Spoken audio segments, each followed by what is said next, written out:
Hi friends, welcome to Jo's kitchen. நீங்கள் இன்னும் நம்ம ஜோஸ் கிச்சன் சேனலை சப்ஸ்கிரைப் பண்ணலையா? சட்டுன்னு சப்ஸ்கிரைப் பண்ணிவிட்டு லைக் பட்டனை தட்டி விட்டுட்டு வாங்க வீடியோக்குள்ளார போகலாம். ராகி, அதாவது கேழ்வரகு சாப்பிட்றதுனால நமக்கு கிடைக்கக்கூடிய ஆரோக்கிய நன்மைகள் என்னென்ன அப்படின்னு தான் இந்த வீடியோவில் பார்க்க போகிறோம்.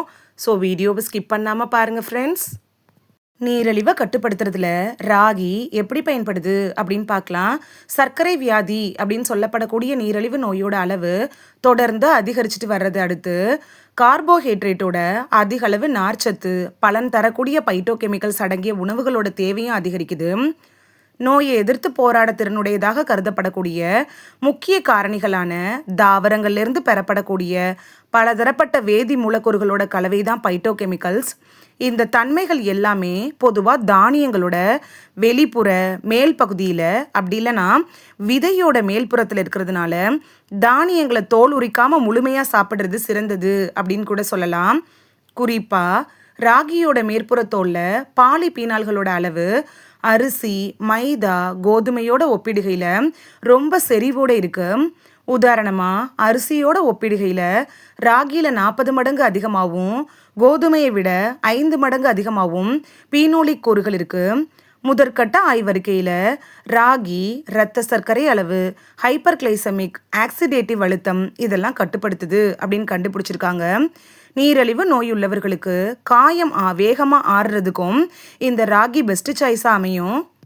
கெட்ட கொழுப்பை குறைச்சி இதய நோய்களை தடுக்கிறதுல ராகி எப்படி பயன்படுது அப்படின்னு பார்க்கலாம். இதய நோய்களோட அபாயத்தை குறைக்கிற ஆற்றல் சிறுதானியமான ராகிக்கு இருக்குது. தொழில்நுட்ப ரீதியாக பார்த்தோன்னா ராகி ட்ரைகிளிசரைடுகளோட செறிவை குறைக்குது. லிப்பிட் ஆக்சிஜனேற்றம், எல்டிஎல் கொலஸ்ட்ரால் ஆக்சிஜனேற்றத்தை தடுக்குது. எல்டிஎல் குறைந்த அடர்த்தி கொண்ட லிப்போப்ரோட்டீன் அப்படிங்கிற கொலஸ்ட்ரால் கெட்ட கொழுப்பு அப்படின்னு சொல்லப்படுது. குறிப்பாக ஆக்சிஜன் ஏற்றப்படுறப்ப தொந்தரவாக இருக்கும். இது ஆக்சிஜனேற்றப்பட்ட எல்டிஎல் இருக்குல்ல, அது தமனிகளை வீக்கப்படுத்துது. இது தமனி தடிப்பு, தோல் அலர்ஜி, மாரடைப்பு, பக்கவாதம் ஏற்படுற அபாயத்துக்கு வழிவகுத்துரும். இதை தடுக்கணும் அப்படின்னு நினச்சிங்கன்னா நீங்கள் ராகியை காலை உணவாக எடுத்துக்கிறது நல்லது.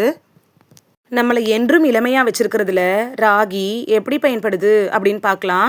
சிறுதானியங்களான ராகி, அதாவது கேழ்வரகு, வரகு, இது ரெண்டுமே முதுமையை தடுக்கிறதுல முக்கிய காரணியான பீனாலிக், ஆன்டி ஆக்சிடென்ட்டுகள் இதெல்லாம் தன்னுள்ள வச்சிருக்கு. கொலாஜன், கிராஸ்லிங்க் அப்படின்னு சொல்லப்படக்கூடிய மூலக்கூறு குறுக்கு இணைவை தடுக்கிற பிரத்யேக ஆற்றலை கூட இந்த ராகி தன்னுள்ள வச்சிருக்கு. கொலாஜன் கிராஸ்லிங்க் அப்படிங்கிறது தசை நார்கள், தோல், இரத்த நாளங்களில் கொலாஜன் மூலக்கூறுகளுக்கு இடையில குறுக்கு இணைப்புகள் உருவாக்கும் செயல்முறை தான். கொலாஜன் அப்படிங்கிறது திசுக்களுக்கு அதோட நெகிழ்ச்சி தன்மையை தர்றது. இதன் குறுக்கு இணைவு அதோட திறனை குறைக்குது. பொதுவாக முதுமை அடைகிறதுல பிரச்சனை ஏற்படுத்தக்கூடிய இறுக்கமாகும் தன்மைக்கு இது வழிவகுக்குது. ராகி தாது பொருட்கள் செறிந்தது அப்படின்னு ஏன் சொல்கிறோன்னு பார்த்துட்டு வந்துடலாமா? ராகி தாது பொருட்கள் நிறைந்த தானியமும் கூட தான். மற்ற சிறுதானியங்களில் இருப்பதை விட 5-30 மடங்குக்கு ராகியில் கால்சியம் இருக்குது. அது மட்டும் இல்லாமல் பாஸ்பரஸ், பொட்டாசியம், இரும்பு இது மாதிரியான தாது பொருட்களும் ராகியில் அதிக அளவில் இருக்குது. எலும்போட உறுதிக்கும் ஆரோக்கியத்துக்கும் கால்சியம் அப்படிங்கிறது ரொம்ப முக்கியமான தாது பொருள். ராகி அப்படிங்கிறது குறிப்பாக ஆஸ்டியோபொராசிஸ், குறைவான ஹீமோக்ளோபின் அளவு இருக்க மனிதர்களுக்கு மாத்திரைக்கு பதிலாக ஒரு சிறந்த சிறுதானிய உணவு அப்படின்னு கூட சொல்லலாம். அமெரிக்க தேசிய அகாடமிகள் வெளியிட்ட the lost crops of Africa அப்படிங்கிற ஆராய்ச்சியில் ராகி அப்படிங்கிறது ஒரு சத்துமிக்க காலை உணவு அப்படிங்கிறத சொல்லியிருக்காங்க. இந்த உலகம் மீண்டும் ராகி பக்கம் திரும்புறது அவசியமானது அப்படிங்கிறதையும், எல்லா தானியங்களையும் விட ராகி அதிக சத்துக்கள் நிறைஞ்சது அப்படிங்கிறதையும் சுட்டி காட்டியிருக்காங்க. இந்த ஆராய்ச்சியில் உகாண்டா நாட்டு மக்கள், தெற்கு சூடான் நாட்டு மக்கள் ஒரு வேளைக்கு, அதாவது ஒரு நாளைக்கு ஒரு வேளை மட்டுமே இந்த ராகியை எடுத்துக்கிறதன் மூலமா ஆரோக்கியமான நல்ல கட்டுமஸ்தான உடலை பெற்றிருக்காங்க அப்படின்னு சொல்லுது. ராகியில் இருக்கக்கூடிய நுண்ணுயிர் எதிர்ப்பு தன்மை, அதாவது ஆன்டி மைக்ரோபியல் ப்ராப்பர்ட்டிஸ் என்னென்னு பார்த்துட்டு வந்துடலாமா? ராகியில் உணவை கெட்டுப்போக செய்யக்கூடிய பாக்டீரியாவான பேசிலஸ் செரஸ், டைஃபாய்டு ஜுரத்தை ஏற்படுத்தக்கூடிய சல்மனெல்லா, முதற்கட்ட தோல் வியாதிகளான அரிப்பு, படை இதை ஏற்படுத்தக்கூடிய ஸ்டெஃபிலோகாக்கஸ் ஆரிஸ் இது மாதிரியான பல வகை பாக்டீரியாக்களை எதிர்த்து செயலாற்றக்கூடிய திறன் இருக்கிறதா கண்டுபிடிச்சிருக்காங்க. புற்றுநோயை எதிர்த்து போராடுறதுல ராகி எப்படி பயன்படுது அப்படின்னு பார்க்கலாம். ஆன்டி ஆக்சிடென்ட் அப்படிங்கிறது ராகியில் அதிகமாகவே நிறைஞ்சிருக்கு.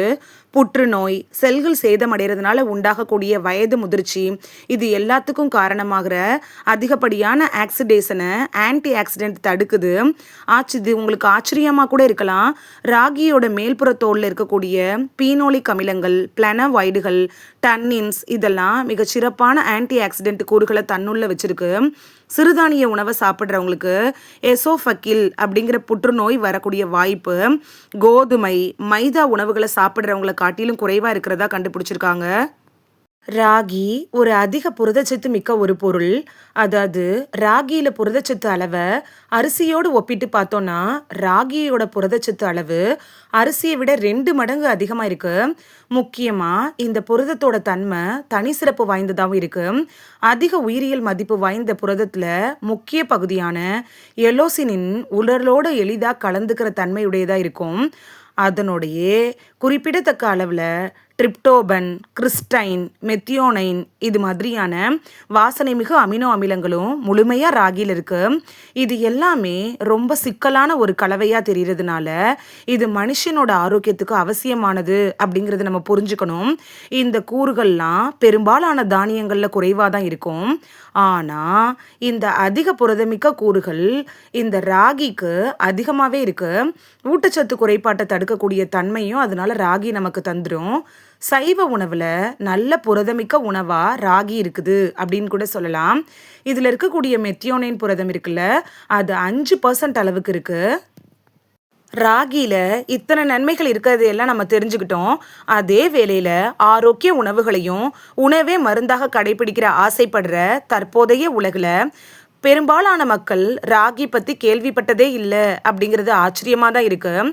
ராகி பயிரிடப்படுற பல இடங்களில் ஏழைகளோட பயிர் அப்படி இல்லைன்னா பஞ்சத்தில் சாப்பிட வேண்டிய உணவாக தான் ராகியை பார்க்குறாங்க. அமெரிக்காவில் ராகி இருக்குல்ல, அது பெரும்பாலும் பறவைகளுக்கான தானியமாக தான் பயன்படுத்தப்பட்டு வருது. இது ஆப்பிரிக்காவில் குறைஞ்சிட்டு வந்தாலும் கிழக்கத்திய பகுதிகளில் குறிப்பாக விவசாயத்தை வாழ்வாதாரமாக கொண்ட விவசாயிகளுக்கிடையே ராகி அப்படிங்கிறது இன்னும் ஒரு முக்கிய பயிராக இருக்குது. ஆனால் இந்தியாவில் இது பெரிதும் புறக்கணிக்கப்பட்டு வேகமாக மறைஞ்சிட்டு வர ஒரு சிறுதானியமாக இருக்குது. இந்த வீடியோவில் ராகி சாப்பிட்றதுனால கிடைக்கக்கூடிய ஆரோக்கிய நன்மைகள் என்னென்ன அப்படின்னு தான் பார்த்தோம். இனி மிஸ் பண்ணாமல் ராகியை வாங்கி சமைச்சு சாப்பிட்டு பலன் பெறுவீங்க அப்படின்னு நம்புகிறேன். இது உங்களுக்கு ரொம்ப யூஸ்ஃபுல்லாக இருக்கும் அப்படின்னு நம்புகிறேன். இந்த வீடியோ உங்களுக்கு பிடிச்சிருந்துச்சுன்னா லைக் பட்டனை தட்டி விடுங்க. சப்ஸ்கிரைப் பண்ணுற ஃப்ரெண்ட்ஸும் மறக்காமல் லைக் பட்டனை தட்டி விடுங்க. இது உங்கள் ஃப்ரெண்ட்ஸுக்கு பயன்படணும் அப்படின்னு நினச்சிங்கன்னா ஷேர் பண்ணி விடுங்க. நிறைய பேர் சப்ஸ்கிரைப் பண்ணாமல் பார்க்குறீங்க ஃப்ரெண்ட்ஸ். நீங்களும் சப்ஸ்கிரைப் பண்ணிவிட்டு பார்த்தா நமக்கு பவர் கிடைக்கும். நீங்கள் சப்ஸ்கிரைப் பண்ணிவிட்டு பார்க்குறது இது மாதிரியான வீடியோக்கள் தொடர்ந்து போடுறதுக்கு எங்களை மோட்டிவேட் செய்கிற விதமாக அமையும் ஃப்ரெண்ட்ஸ். சப்ஸ்கிரைப் பண்ணுறதோடு மட்டும் இல்லாமல் பக்கத்தில் இருக்க பெல் ஐக்கானை கிளிக் பண்ணி ஆளுங்கிற ஆப்ஷனை கிளிக் பண்ணி வச்சிட்டிங்கன்னா நாங்கள் வீடியோ போட்ட உடனே நோட்டிஃபிகேஷன் உங்கள் செல்ஃபோனை வந்தடையும். நாளைக்கு வேறொரு ஆரோக்கியமான பதிவில் சந்திக்கலாம். Thank you, by.